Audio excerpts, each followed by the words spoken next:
মুরগিগুলোকে খাচ্ছে।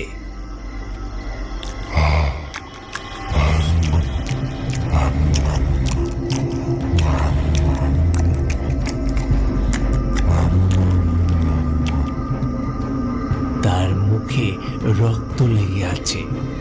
আমায় দেখে আমার দিকে বড় বড় চোখ করে তাকিয়ে আছে। আমি তাকে দেখে প্রচন্ড ভয় পেয়ে যাই। তবে পিশাচের ভয় থেকেও আমার বড় ভয় হলো আমার এই ক্ষতি। যে মুরগিগুলো পিশাচ খেয়ে নিচ্ছে সেই মুরগিগুলোর দাম আমাকেই দিতে হবে। ফার্মের মালিক আমাকে ছাড়বে না।